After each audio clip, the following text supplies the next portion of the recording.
Rifles একমাত্র বাহিনী বাংলাদেশের যা সার্বক্ষণিক তাদের দায়িত্ব যুদ্ধ করা। আমরা সর্বক্ষণিক 25-30 বছর চাকরি করে যুদ্ধ করে এসেছি। আমরা অস্ত্রকে ভয় পাই না, মৃত্যুকে ভয় পাই না, কোন আক্রমণকে ভয় পাই না। বিগত সরকারের পরিকল্পিত ভাবে সীমান্ত শক্তি বিজয়কে ধ্বংস করেছি।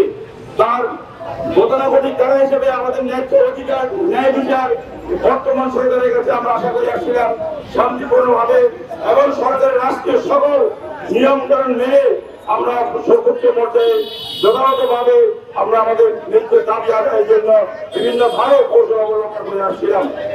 দুঃখজনক সত্য যে আমাদের প্রতিটি কর্মকাণ্ড ছিল শান্তিপূর্ণ এবং সেই হিসাবে আমরা গত ফেব্রুয়ারি মাসের 13 তারিখে মার্চ মাসের 15 তারিখ পর্যন্ত আমাদেরকে অপেক্ষা করার জন্য করেছিলেন। আমরা মাস পরে 15 তারিখ পর্যন্ত অপেক্ষা করেছিলাম। অপেক্ষা করার পরে ওনার সাথে যোগাযোগ করে আমরা চেষ্টা করেছিলাম আমাদের জন্য কি সুফল বৈরাংশের এবং কি সুসংবাদ আমাদের দিলেন সেই জন্য বর্তমান ছিলেন। যদি আমরা বারবার চেষ্টা করে কোনো ফলাফল না পেয়ে গতকাল আমরা আবারও ওনার শরণার্থী আহ্বান করেছিলাম। প্রতিমধ্যে বাধাগ্রস্ত হয়ে আমাদের শান্তিপূর্ণ অবস্থান, শান্তিপূর্ণ মিছিলকে পুলিশ আঘাত করেছে, সর্বোচ্চভাবে গায়ের টিয়ার বিক্ষেপ করেছে এবং গ্যাস বিক্ষেপ করেছে, রবার বলের বিক্ষেপ করেছে। বিভিন্নভাবে আমাদের প্রায় 30-35 জন লোকের জায়গায় আহত করেছেন। এই সংখ্যা হয়তো আরো বেড়ে যেতে পারে, শনাক্ত করতে পেরেছি। আমাদের আবেদন, আমাদের কষ্ট, আমরা বাংলাদেশের নাগরিক, আমরা বাংলাদেশের অধিকার পাচ্ছি না।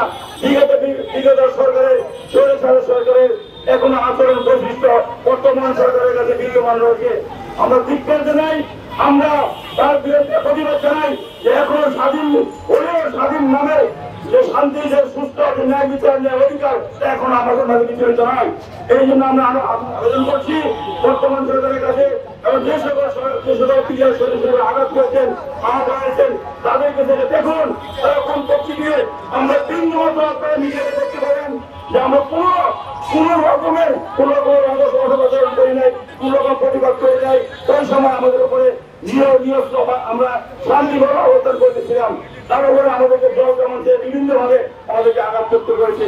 আপনারা জানেন বাংলাদেশ রাইফেলস একমাত্র বাহিনী বাংলাদেশের যা সার্বক্ষণিক তাদের দায়িত্ব যুদ্ধ করা। আমরা সর্বক্ষণিক 25-30 বছর চাকরি করে যুদ্ধ করে এসেছি। আমরা অস্ত্রকে ভয় পাই না, মৃত্যুকে ভয় পাই না, কোন আক্রমণকে ভয় পাই নাই। কিন্তু শান্তিপূর্ণ অবস্থায় আমরা অবস্থান করতেছিলাম। আমরা দুর্ঘটনা চাইতাম কতটা পরিণত হতে পারতো, কিন্তু আমরা শান্তিপূর্ণ শৃঙ্খল বাহিনী, সেই জন্য শৃঙ্খলা আমরা সর্বোচ্চ পর্যায়ে শৃঙ্খলা দেখা আসছি। আমি আবার সরকারের কাছে আবেদন করবো আমাদের যে ন্যায্য পাওনা, ন্যায্য অধিকার, ন্যায় বিচার যেভাবে আমরা গণনাগরিক সরকারের কাছে বলে আসছি, সেই অধিকার আমাদের চাকরি সরকারের সুযোগ সুবিধা সহ সকল ক্ষতিপূরণ সহ আমাদেরকে যারা নিরাপদ সকলকে চার মুক্তি এবং আমাদেরকে চাকরি পুনর্বহাল করার জন্য বিজেপি সরকারের কাছে আবেদন জানাচ্ছি।